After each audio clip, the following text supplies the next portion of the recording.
S WBCS 2024 প্রিলিমসে যতগুলো সায়েন্সের প্রশ্ন এসছে সবগুলোকে আজকে আমরা এই ভিডিওতে সমাধান করব।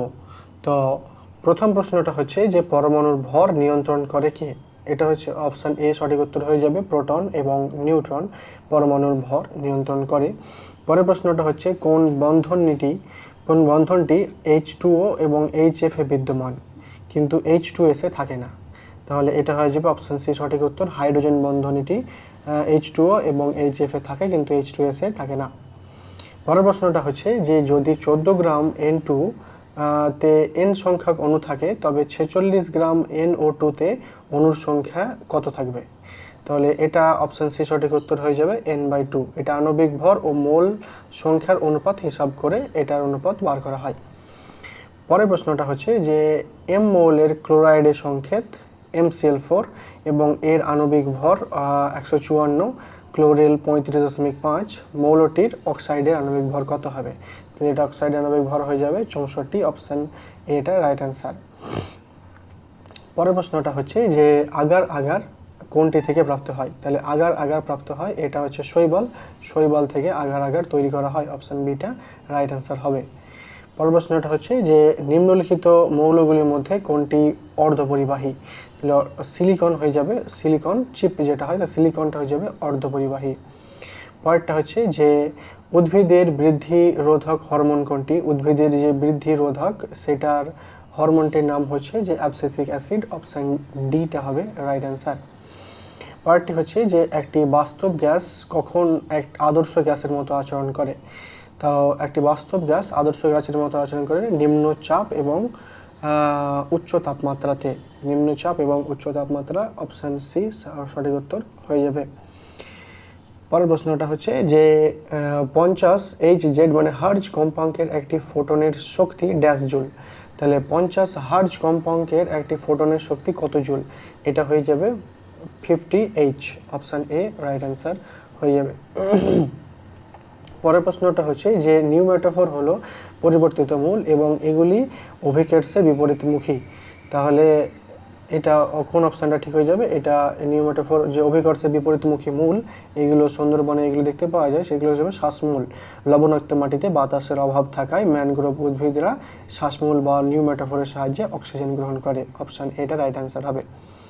পরের প্রশ্নটা হচ্ছে যে নিম্নলিখিত বনমানুষগুলির মধ্যে কোনটি আধুনিক মানুষ বা হোমো স্যাপিয়েন্স জিনগতভাবে সবচেয়ে নিকটতম? মানে মানুষের সঙ্গে বেশিরভাগ সিমিলারিটিস দেখতে পাওয়া যায়। তাহলে এটা হয়ে যাবে অপশান এ, শিম্পাঞ্জি বা বনোবো। শিম্পাঞ্জি বা বনোবো এটা রাইট অ্যান্সার হয়ে যাবে। 98 to 99% মিল ডিএনএতে দেখতে পাওয়া যায়। পরেরটা হচ্ছে যে 1 মিটার লম্বা এবং 1 সেন্টিমিটার স্কোয়ার প্রস্থচ্ছেদ একটি ধাতব তারের রোধ 10 ওহম।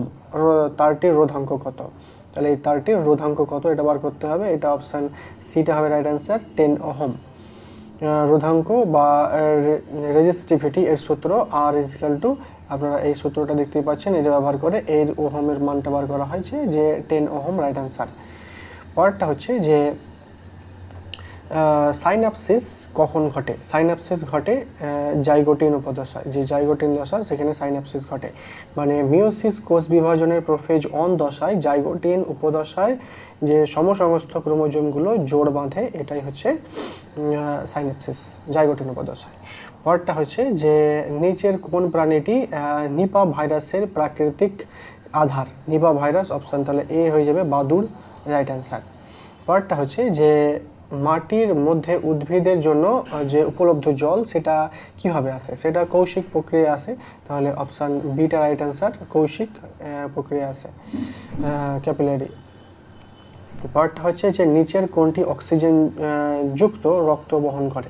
তাহলে কোনটি? তাহলে অক্সিজেন যুক্ত রক্ত বহন করে মানে হার্ট থেকে ফুসফুসে নিয়ে যায়, তাহলে ফুসফুস থেকে সারা শরীর ছড়িয়ে যায়, এটা শুদ্ধ রক্ত। তাহলে সারা শরীরে দূষিত রক্ত হার্ট ফুসফুসে পাঠায়, ফুসফুসে রক্ত শুদ্ধ হয় পুরো শরীরে চলে যায়, এটা কোথা থেকে? তাহলে ফুসফুসীয় শিরা। অপশান রাইট হবে। সাধারণত শিরা দূষিত রক্ত বয় কিন্তু একমাত্র ফুসফুসীয় যে শিরা ফুসফুস থেকে বিশুদ্ধ রক্ত হৃৎপিণ্ডে নিয়ে আসে। পরেরটা হচ্ছে যে জীবজগতে সবচেয়ে বেশি পাওয়া যায় এমন এনজাইমটির নাম কি? এটা হয়ে যাবে রুবিস্কো এনজাইম দেখতে পাওয়া যায়। মানে উদ্ভিদে সালোক সংশ্লেষ প্রক্রিয়ায় কার্বন ডাই অক্সাইড আবদ্ধ করতে রুবিস্কো এনজাইম সবচেয়ে বড় ভূমিকা পালন করে থাকে। পরের প্রশ্নটা হচ্ছে যে কোন মৌলটি তেজস্ক্রিয় সিরিজের বাইরে অবস্থিত হওয়া সত্ত্বেও এর একটি তেজস্ক্রিয় আইসোটোপ রয়েছে? তাহলে এর তেজস্ক্রিয় আইসোটোপ রয়েছে ফ্লোরিন, ক্লোরিন, আয়োডিন, উপরের সবকটি। না, এটা অপশন বিটা হয়ে যাবে, আয়োডিন, উপরে সবকটি হবে না। পরেরটা হচ্ছে যে আদা হলো একটি ড্যাশ কাণ্ড, এটি কি কাণ্ড? এটি হয়ে যাবে এতে কাণ্ড। কারণটা কি? এটা কারণটা হচ্ছে যে এর মধ্যে পর্ব ও পর্বমধ্য রয়েছে, এটা হচ্ছে কারণ। পরেরটা হচ্ছে যে পরের প্রশ্ন, একটি অসবুজ বা রঙিন পাতা কিভাবে খাদ্য সংশ্লেষ করে? তাহলে যেসব পাতার রং সবুজ নয়, যেমন লাল পাতা, তারা কিভাবে খাদ্য সংশ্লেষ করে? ক্লোরোফিল থাকে কিন্তু তারা অন্যান্য রঞ্জকের আড়ালে ঢাকা থাকে। তাহলে অপশান বি রাইট অ্যান্সার।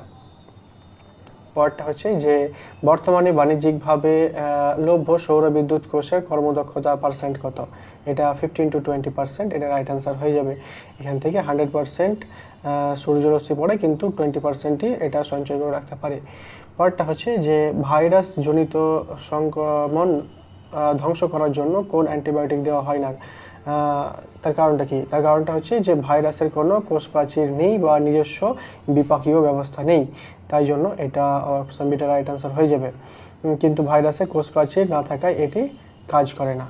পরেরটা লাস্ট, এটা হচ্ছে যে ভারতবর্ষে পর্যাপ্ত পরিমাণে পাওয়া যায় নিম্নলিখিত এমন কোন মৌল পারমাণবিক শক্তি তৈরি করার ক্ষেত্রে সম্ভব? এটা থোরিয়ামটা হয়ে যাবে রাইট অ্যান্সার।